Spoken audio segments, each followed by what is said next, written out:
अब आज का टॉपिक है हमारा क्या, गोली दर्पण से संबंधित कुछ परिभाषा। गोली दर्पण आपने पढ़ लिया है, एक उत्तल दर्पण और एक अवतल। अब उससे रिलेटेड कुछ डेफिनेशन है हमको पढ़ने हैं, समझ गए।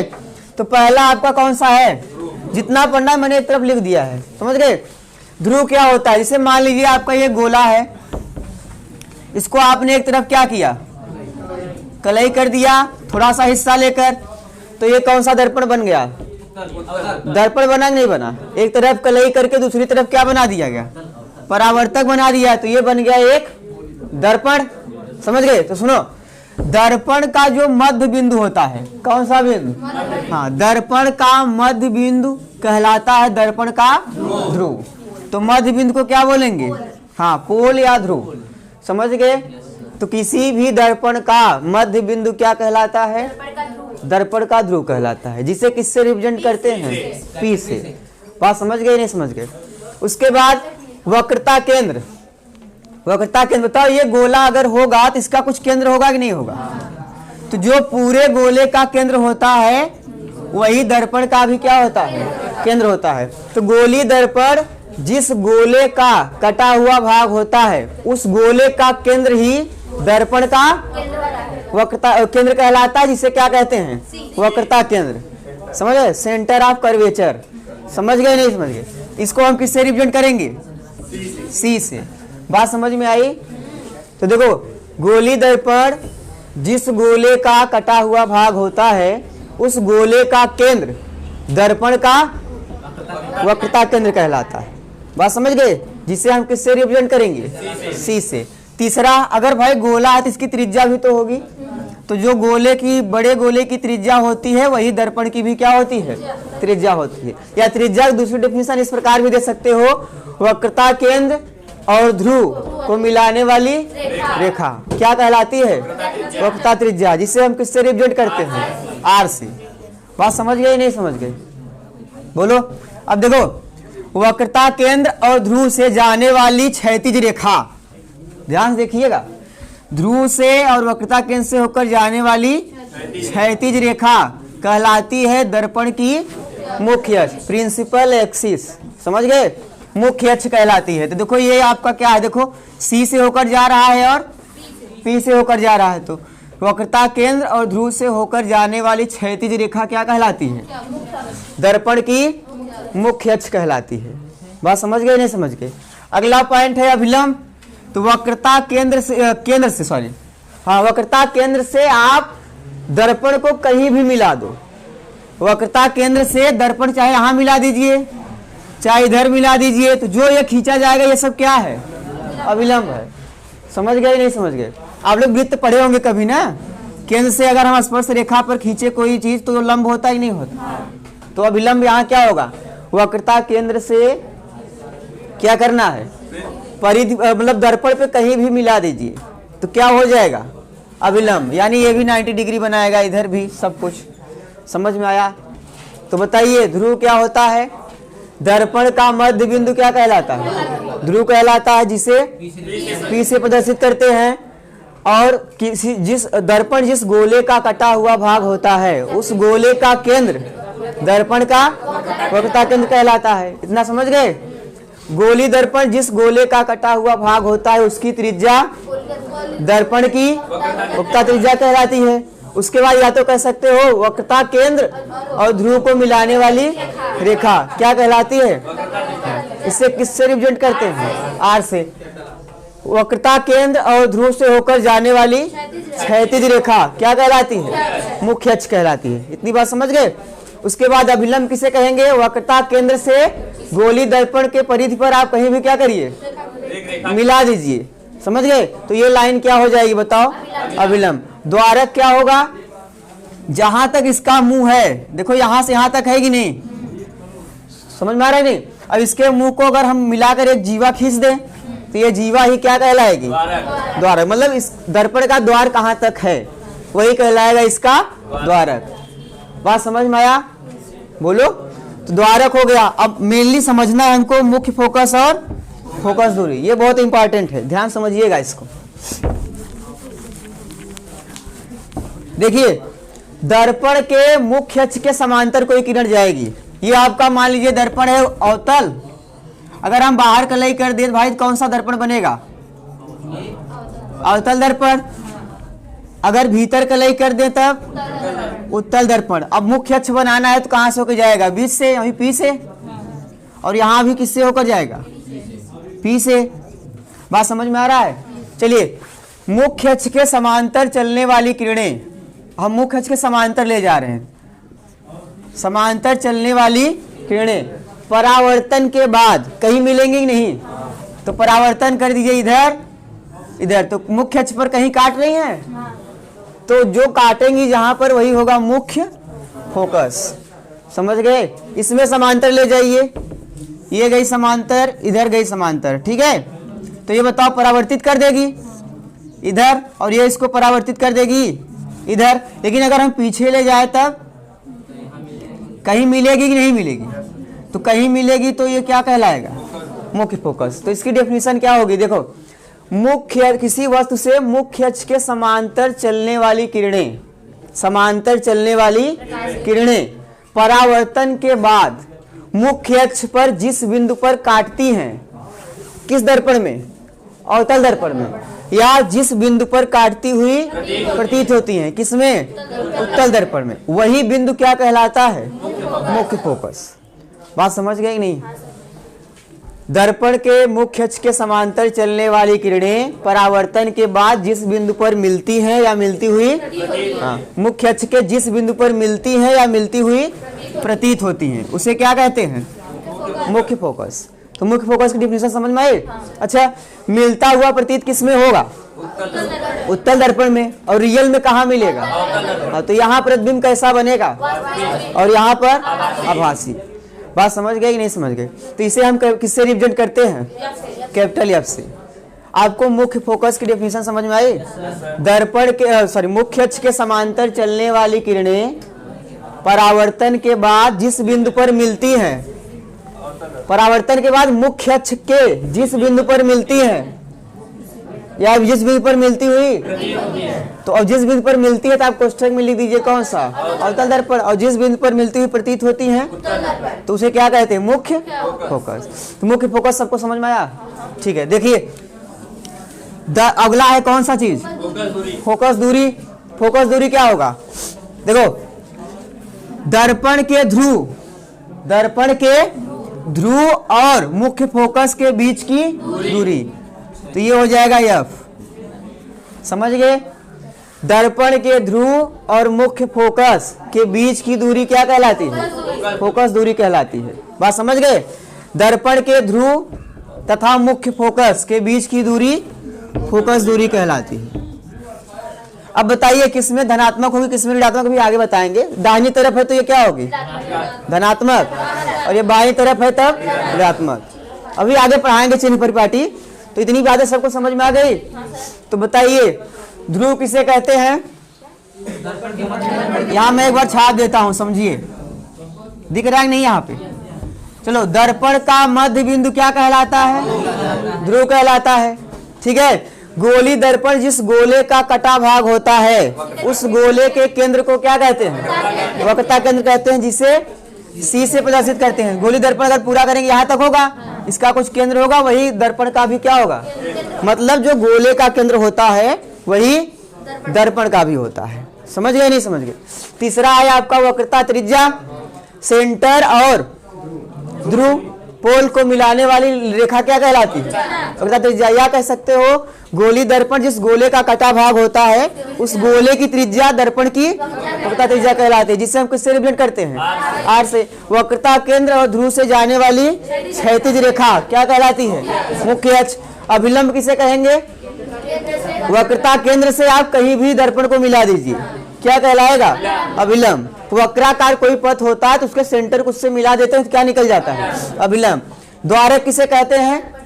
हाँ, इसका मुंह देखो यहाँ तक है ना, इसका जो व्यास होगा वही क्या कहलाएगा? द्वारक। इसके किनारों से होकर जाने वाला व्यास क्या कहलाएगा? द्वारक। इस द्वारक मतलब जिसका द्वार कहाँ तक है, तो यही है कि नहीं पूरा? ठीक है। अगला है मुख्य फोकस। सबसे ज्यादा इंपॉर्टेंट यही है मुख्य फोकस। तो क्या होगा?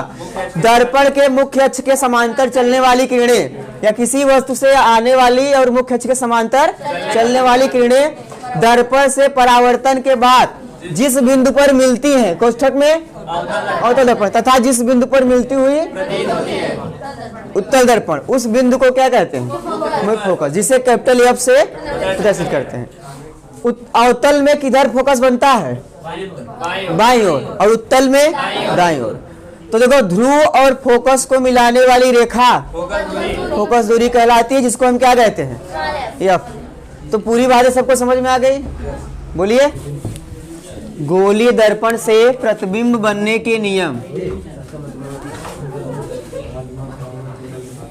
गोलीय दर्पण से प्रतिबिंब बनने के नियम।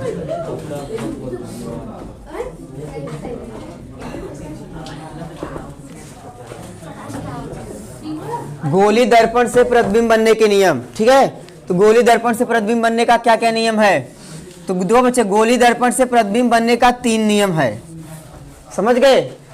पहला हम लोग समझते हैं। देखो, ये आपका क्या है? कौन सा दर्पण? अवतल दर्पण। और ये क्या है आपका? उत्तल दर्पण। तो ध्यान से देखो, ये आपका मुख्य अक्ष है, ये भी आपका क्या है? मुख्य अक्ष है। समझ गए नहीं? ये आपका मुख्य अक्ष है। अब देखो, एक चीज ध्यान समझिएगा, यहाँ कौन सी चीज रहेगी? ध्रुव रहेगा। और यहाँ क्या है? वक्रता केंद्र। समझ गए? तो देखो ध्यान से, और इसके जस्ट बीच में कौन रहता है? फोकस। समझ गए? तो देखो ध्यान से, ध्रुव से जितना दूर फोकस होता है, फोकस से उतनी ही दूर क्या होता है? वक्रता केंद्र। इसीलिए F बराबर R/2 होता है। समझ गए? नहीं समझ गए? तो F जो होगा पूरे R का क्या होगा? आधा। इसलिए F बराबर R/2 होता है। अभी आगे प्रूफ भी कराएंगे। तो फिलहाल 3 चीजें समझ में आई। यहाँ बताओ, इधर इसका किधर होगा? इसका सेंटर इधर, गोला इधर होगा, सेंटर इधर होगा। बोलिए। तो यहाँ बताओ, P होगा। बोलिए। और इसके बीच कौन होगा? F होगा। बातें समझ में आई? बोलिए। तो देखो, ये अवतल दर्पण है और ये कौन सा है? उत्तल दर्पण। अवतल दर्पण में सारी दुनिया इधर साइड है और उत्तल वाले में इधर है। बातें समझ में आई? अब सुनो, 3 नियम में पहला नियम समझिए। पहला नियम ये है कि अगर दर्पण के समांतर कोई किरण आ रही है, कहाँ? हाँ, दर्पण के समांतर। मान लो कोई वस्तु है, दर्पण के समांतर कोई किरण आ रही है, तो टकराने के बाद फोकस से होकर जाती है।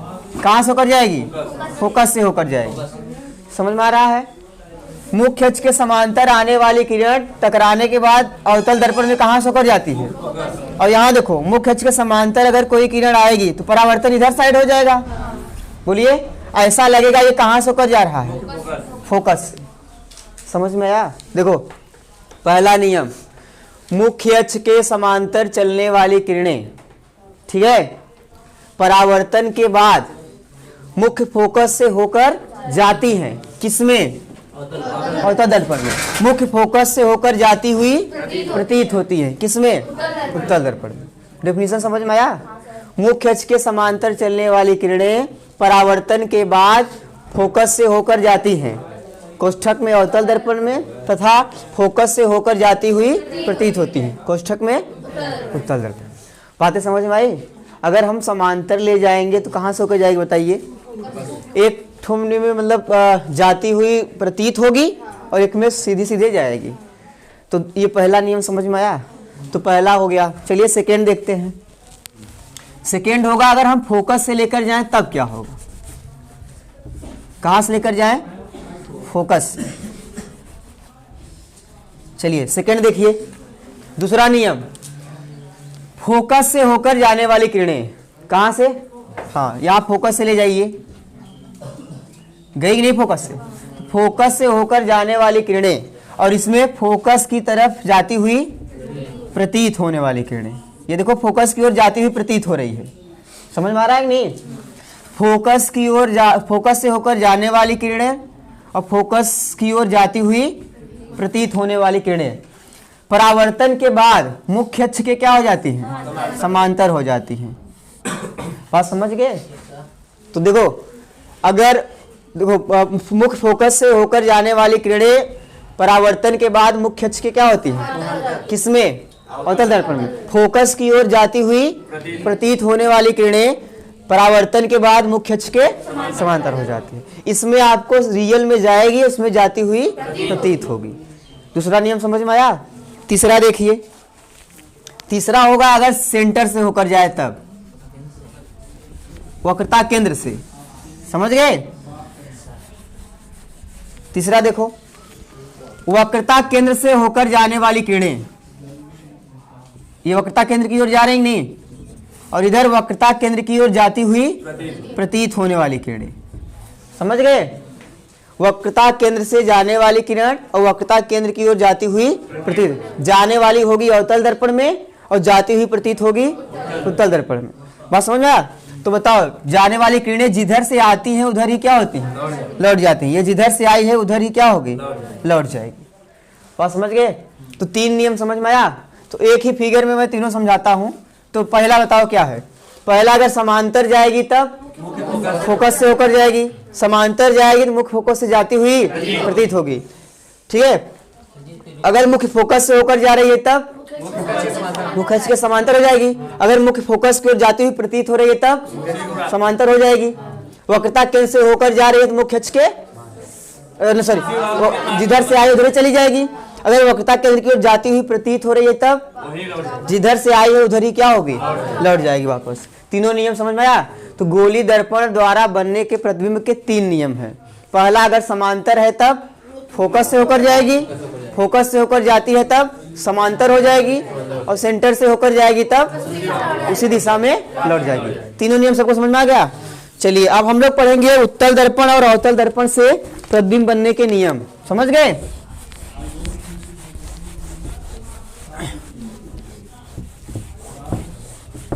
तो पहला वाला बताओ क्या है,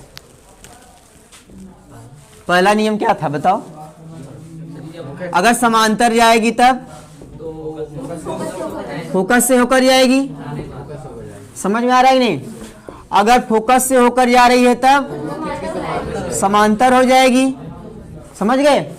अगर वक्रता केंद्र से होकर जा रही है तब उसी मार्ग में क्या होगी, वापस लौट जाएगी।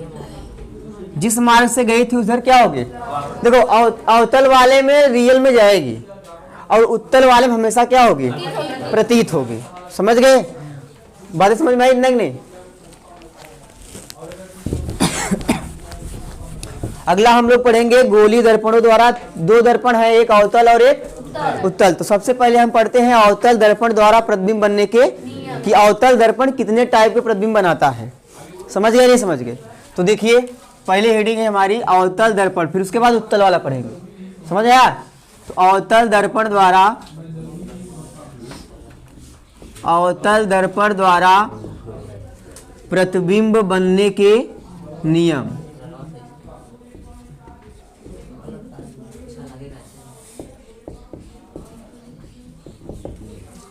अवतल दर्पण द्वारा प्रतिबिंब बनने के नियम। चलिए देखिए अवतल दर्पण द्वारा प्रतिबिंब किस टाइप से बनेंगे। देखो ध्यान से पहले समझो, हम वस्तु की कई स्थितियां लेंगे। जैसे ये मान लीजिए अवतल दर्पण है ना, अगर अवतल दर्पण है तो ये मुख्य अक्ष होगा। अगर ये मुख्य अक्ष है तो ये क्या होगा, P, और यहाँ सेंटर क्या होगा, C, और यहाँ क्या होगा, F। इतनी बातें सबको समझ में आई। तो देखो कितने टाइप से हम वस्तु रख सकते हैं। एक बार हम वस्तु को अनंत पे रखेंगे, कहाँ रखेंगे, अनंत पे, तब प्रतिबिंब कहाँ बनेगा ये जानना है। दूसरा, हम अनंत और वक्रता केंद्र के कहाँ रखेंगे, बीच में रखेंगे। 2 कंडीशन, पहला कंडीशन हो गया और ये कौन सा, दूसरा।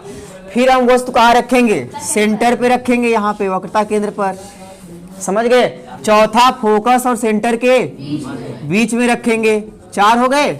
अगला किस पे रखेंगे, फोकस पे, 5। अगला फोकस और ध्रुव के बीच में, 6, समझ गए। तो कुल हमें वस्तुओं को कितने कंडीशन में रखने हैं, 6। और 6 तरीके से प्रतिबिंब जानना है कैसे कैसे होगा, समझ में आई बात की नहीं। तो हम लोग एक बारी बारी से देखेंगे। एक बार बाहर रखेंगे अनंत पर, फिर कहाँ रखेंगे, अनंत, ये आपका अनंत है, अनंत और वक्रता केंद्र के बीच में। फिर हम रखेंगे कहाँ, वक्रता केंद्र पे। फिर रखेंगे फोकस और वक्रता केंद्र के बीच में। फिर अगला रखेंगे फोकस पर, फिर फोकस और ध्रुव के बीच में। और देखेंगे कि किस टाइप से प्रतिबिंब सीधा बनता है, उल्टा बनता है, वास्तविक बनता है कि आभासी। तो ये सारी चीजें जानेंगे, समझ गए। चलिए बारी बारी से कंडीशंस लेते हैं। और इसमें आपको कितनी चीजों की जानकारी करनी पड़ेगी जानते हो। पहला कहाँ बनेगा, सुनो भाई, 4 चीजें का आवश्यकता होगी, ध्यान सुनो। पहला होगा आपका कहाँ बनेगा, स्थान बताना है। जब वस्तु अनंत पे रखेंगे प्रतिबिंब कहाँ पर बनेगा, समझ गए। दूसरा कैसा बनेगा, सीधा या उल्टा। तो वास्तविक बनेगा या आभासी, ये भी देखना है। ये इसकी प्रकृति हो गई। और सीधा बनेगा कि उल्टा,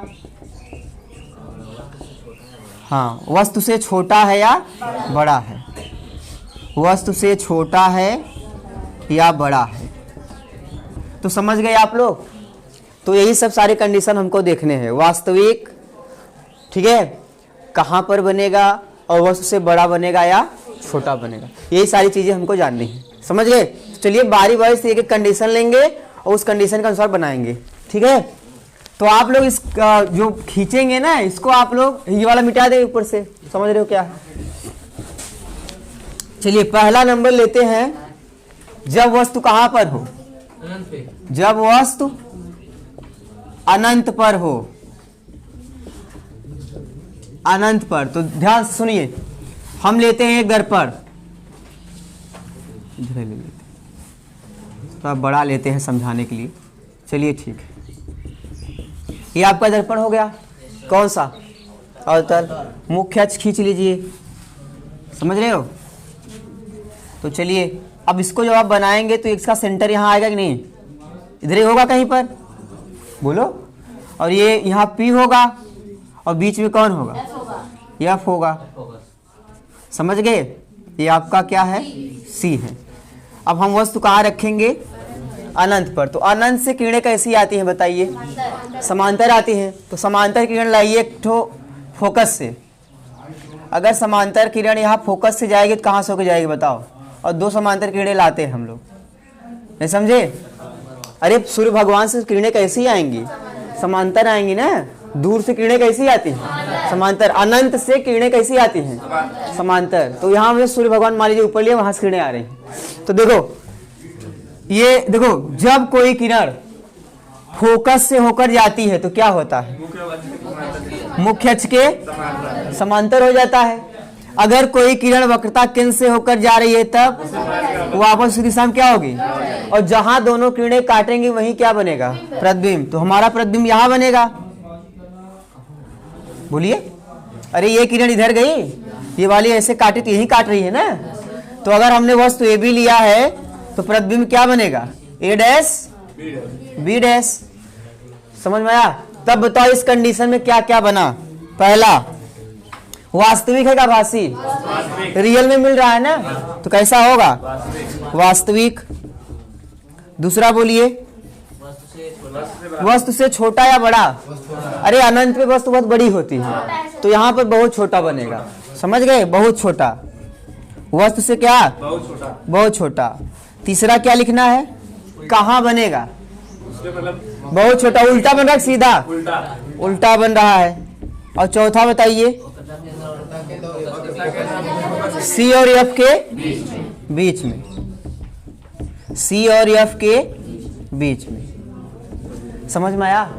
तो जब प्रकाश, अभी मैं एक साथ पूरा लेकर बता दूंगा, पहले बारी बारी समझिए।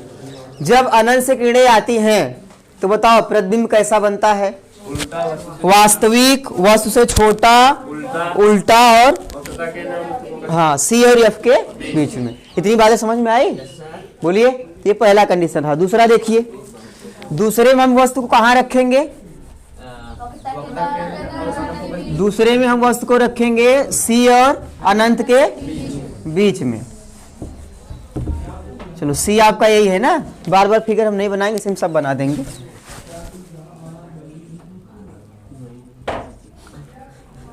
चलिए देखिए, अब हम वस्तु कहाँ रखते हैं, अनंत और C के बीच, यहीं कहीं रख दें, बोलिए। तो चलो, अगर एक किरण ए बी वस्तु है मान लीजिए, समांतर गई तो कहाँ से होकर जाएगी, कहाँ से होकर जाएगी बताओ, फोकस से होकर जाएगी। समझ गए। एक किरण हम ले चलते हैं कहाँ से, सी से, तो सी से ले जाइए, तो जिधर से आई है उधर ही क्या होगी, और दोनों किरणें एक जगह एक दूसरे को कहाँ काट रही हैं, यहाँ, यहाँ बनेगा प्रतिबिंब ए डैश बी डैश। तो बताइए क्या क्या होगा। ए, इसमें ध्यान दो, प्रतिबिंब कैसा होगा, वास्तविक होगा और छोटा होगा और उल्टा। कहाँ बनेगा, सी और एफ के बीच में। बात समझ में आया। चलिए, इतना सबको समझ में आ गया। अब हम वस्तु को कहाँ रखेंगे, दूसरा सबको समझ में आएगा नहीं। अब हम वस्तु को रखेंगे सी पर। कहाँ रखेंगे, सी पर। सी पर रख के देखते हैं कहाँ बनता है।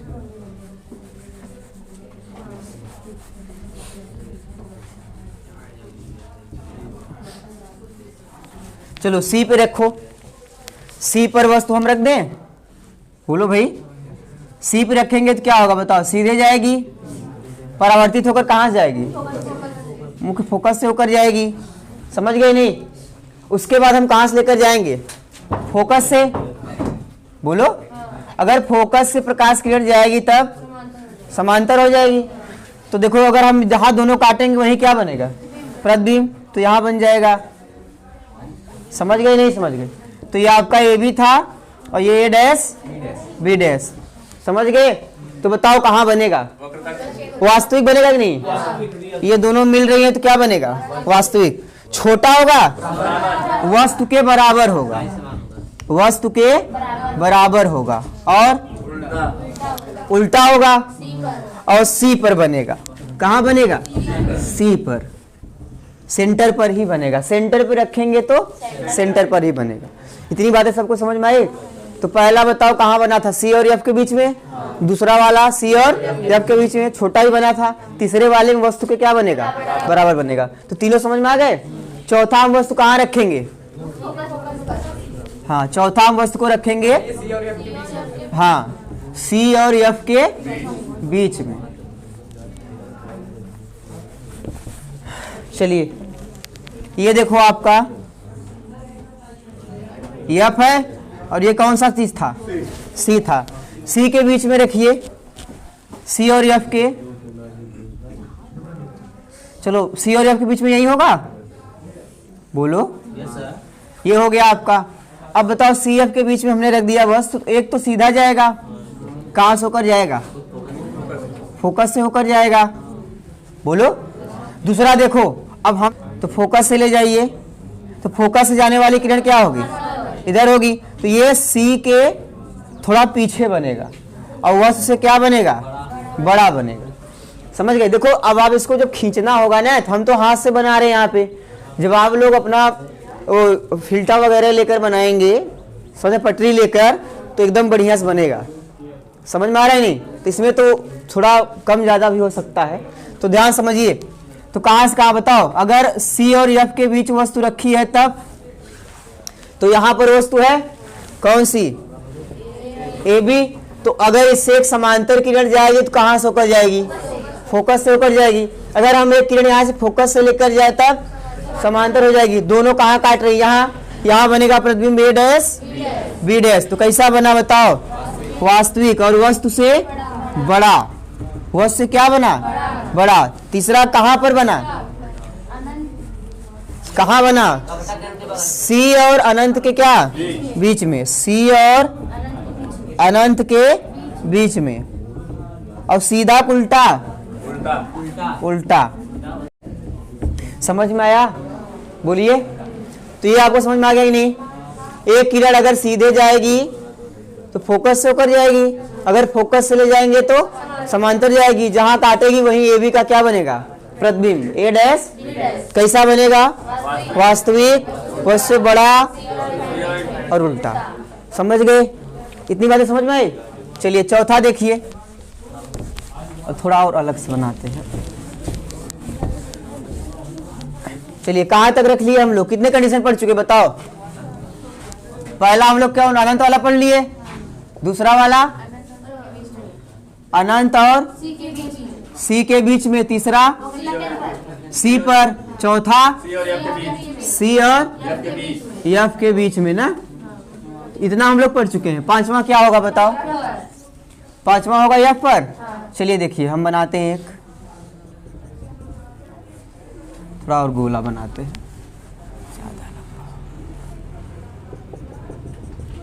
चलिए एक क्या होगा? मुख्य अक्ष के समान, मुख्य अक्ष हो गया, ये है कि नहीं?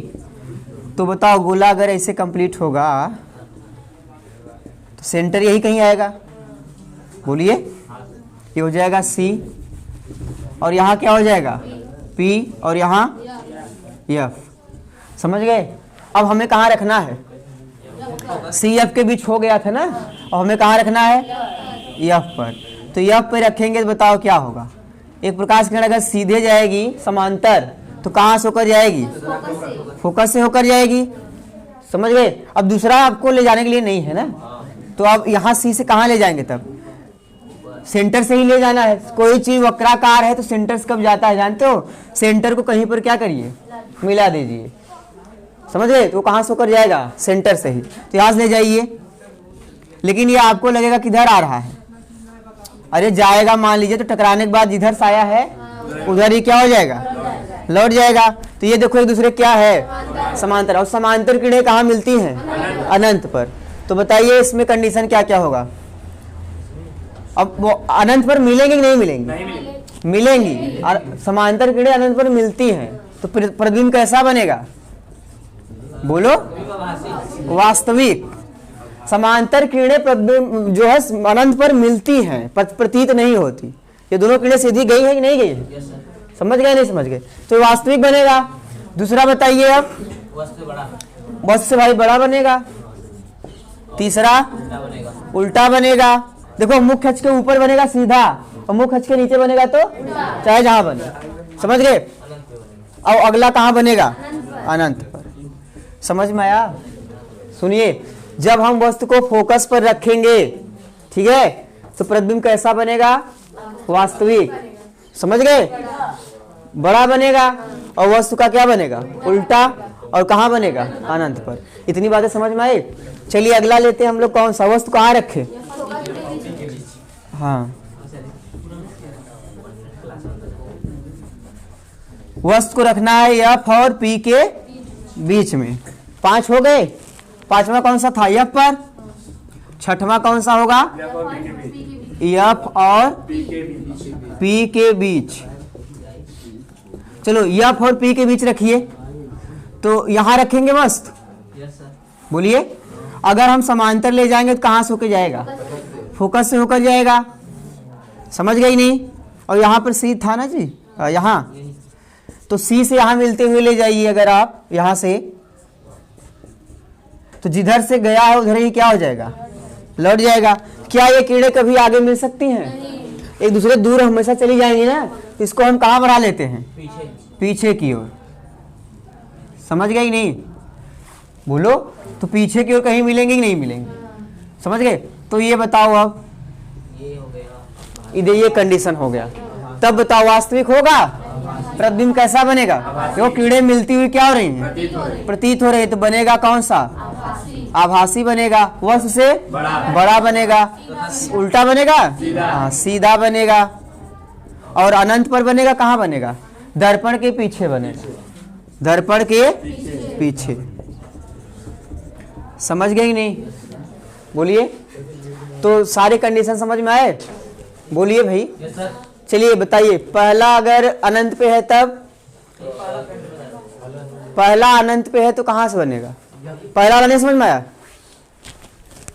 सूर्य से किरणें आएंगी भाई, अनंत से आएंगी। ठीक है?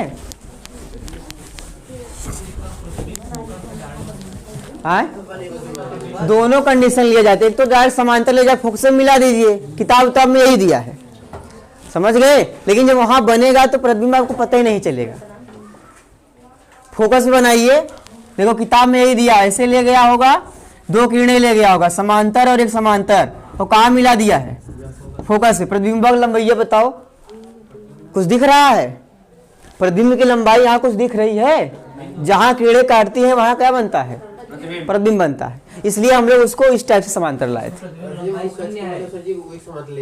हाँ, तो ऐसे भी बना लीजिए, पहला वाला दोनों तरीका है। देखो ये भी है और ये भी है। अगर आप लोग सीधा वस्तु रखे हैं तो ये कंडीशन होगा, और ऊपर से किरण आ रहा है तब वो कंडीशन होगा। नहीं समझ में आया? तो इस टाइप से भी बनेगा। देखो अगर वस्तु यहाँ है तो बताओ मुख्य अक्ष के समांतर किरण आएगी कि नहीं? बोलो, समांतर किरण आएगी, टकराने के बाद कहां से होकर जाएगी? फोकस से। समझ गए? तो बताओ फोकस पर अगर बन रहा है तो वस्तु प्रतिबिंब यही बनेगा, तो प्रतिबिंब एक बिंदु वस्तु के रूप में बन जाएगा। तो बहुत छोटा बनेगा कि नहीं बनेगा? बोलिए। तो यहाँ पर प्रतिबिंब बहुत छोटा बनेगा। समझ गए? तो एक तरीका ये भी है, आप यहाँ सी है, यहाँ क्या है, तो आप समांतर किरणें लाइए। नहीं समझ में आ रहा है? टकराने के बाद कहाँ चली जाएगी? समांतर, और जिधर से आई है उधर, तो प्रतिबिंब बन जाएगा यहाँ। बात समझ गए? तो पहले कंडीशन में ये दोनों होते हैं, जब वस्तु कहाँ हो, तो अनंत से ये किरणें समांतर लाए हैं, और ये भी अगर इधर है तो ऐसे लाया गया है। बात समझ गए? तो यहाँ बिंदु वस्तु बनेगा, यहाँ जरूर लंबाई में बनेगा कुछ। बातें समझ में आई? तो पहले कंडीशन दोनों होता है। समझ गए कि नहीं? अब किताब में कई जगह अलग अलग दिया है, कई जगह ये वाला दिया है और कई जगह ये वाला दिया है। समझ में आई बात कि नहीं? तो चलिए थोड़ा सा एक बार देखते हैं फिर से, ध्यान से देखना कैसे याद करेंगे आप इन चीजों को। हाँ, यफ है ये, यफ और नजदीक करते, बनाने के बाद याद मत करो भाई। ये पी है, ये यफ है, और ये क्या है? सी है। मान लीजिए वस्तु यहाँ है और प्रतिबिंब आपका कहाँ बनेगा तब? यफ पर, वो भी उल्टा बनेगा। हाँ, यफ पर बनेगा। अब इतना समझ में आया? अब इसी से याद करिएगा सीधा सीधा, जितना इसको खिसकाओगे और ये उधर खिसका क्या होगा? हाँ, ये आपका अनंत है, अनंत पे है तो कहाँ बनेगा? फोकस पे। अनंत और सी के बीच ला देंगे तो ये थोड़ा और खिसक जाएगा, सी और एफ के बीच में। ये थोड़ा सी पर आएगा तो ये भी खिसक के कहाँ चला आएगा? सी पर। अब हम इसको सी और एफ के बीच ले जाएंगे तो ये इसके बीच आ जाएगा और बड़ा हो जाएगा। समझ गए नहीं? समझ गए? अब इसको हम एफ पे ले जाएंगे तो और बड़ा हो जाएगा, और अगर हम एफ और पी के बीच ले जाएंगे तो इधर बनेगा। कंडीशन समझ में आया? छठो याद हो जाएगा? नहीं याद हो जाएगा पूरा? अगर इस डायग्राम को याद रखेंगे, एक चलेगा, देखो ये वाला इधर चलेगा तो ये वाला पहले आप लोग बनाना कैसे, एक को अनंत पे रख देना, एक को फोकस पे बना देना प्रतिबिंब, फिर आप इधर से इधर जाइए और इसको इधर से इधर जाइए, आपको मिलता चला जाएगा। हाँ, हाँ, ये पे ले जाएंगे बहुत बड़ा बनेगा। समझ गए नहीं? समझ? अरे अनंत पे बना था ना, अनंत पे कैसी भी आकृति बनेगी? बहुत बड़ी बनेगी। समझ गए कि नहीं? तो ये कंडीशन आप लोग याद रखिए। अगला हम देखते हैं उत्तल दर्पण। अवतल दर्पण समझ में आ गया कि नहीं? अब हम लोग पढ़ते हैं उत्तल दर्पण द्वारा। उत्तल दर्पण में चाहे जहां रखेंगे एक ही जैसा बनता है। हाँ, उत्तल दर्पण द्वारा प्रतिबिंब बनना, प्रतिबिंब का बनना। चलो उत्तल दर्पण कैसे लेंगे बताओ? इस कंडीशन में इसको हम क्या करें? फिर कलई कर देते, ये उत्तल दर्पण हो गया है कि नहीं? थोड़ा छोटा है और गोलाकार लेते हैं ताकि त्रिज्या बहुत बड़ा हो जाएगी ना। चलो अब सही है। अगर हम गोला कंप्लीट करें तो कितना दूरी तक जाएगा? यही होगा, सेंटर यही कहीं होगा ना। अगर हम मुख्य खींच लें तो सेंटर आपका ये हो जाएगा। समझ गए कि नहीं? तो अगर सेंटर यहाँ है तो एफ यहाँ बीच में होगा, और ये आपका क्या हो जाएगा? पी। समझ गए? तो चलिए एक किरण एक ले जाइए आप समांतर। अगर हम समांतर ले जाएंगे तो क्या होगा? मान लीजिए ये वस्तु है ए बी, समांतर किरण ले जाएंगे तो क्या होगा? फोकस से जाती हुई, अभी पढ़ेंगे। समांतर ले जाएगा तो क्या होगा बताओ? फोकस से जाता हुआ ये इसको परावर्तित कर देगा, ऐसा लगेगा कहां से होकर जा रहा है? फोकस से हो जा रहा है। एक किरण हम ले जाएंगे वक्रता केंद्र की ओर। मान लीजिए आपको लगेगा कि ये वक्रता केंद्र की से आता हुआ जा रहा है वक्रता केंद्र की ओर। ये किरण किधर जा रहा है? वक्रता केंद्र की ओर। तो ऐसा जिधर जाएगा उधर से ही क्या होगा? तो सुनो, ये अंदर तक जा पाएगा क्या? नहीं। यही पर तल है ना, तो यहाँ गया, यही क्या हो जाएगा? और ऐसा लगेगा कहाँ से होकर जा रहा है? वक्रता केंद्र से। अब दोनों किरणें कहाँ काट रही है भाई? यहाँ पर काट रहे हैं नहीं काट रहे हैं, तो यही बनेगा इसका क्या? प्रतिबिंब। बात समझ गए? तो प्रतिबिंब बड़ा बनेगा कि छोटा? छोटा। वास्तविक क्या आभासी? हाँ, तो उत्तल दर्पण में कैसा बनेगा बताओ? पहला वास्तविक या आभासी?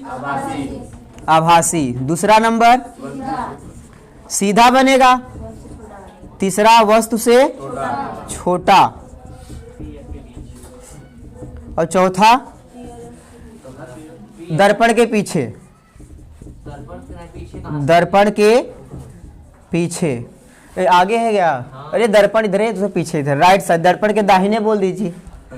किधर बोल दीजिए? दाहिने बोल दीजिए अगर आपको दिक्कत। और हमेशा किधर बनेगा? दाहिनी ओर। तो सुनो, उत्तल दर्पण में, ए बच्चे ध्यान दो, उत्तल दर्पण में हमेशा प्रतिबिंब कैसा बनेगा? आभासी।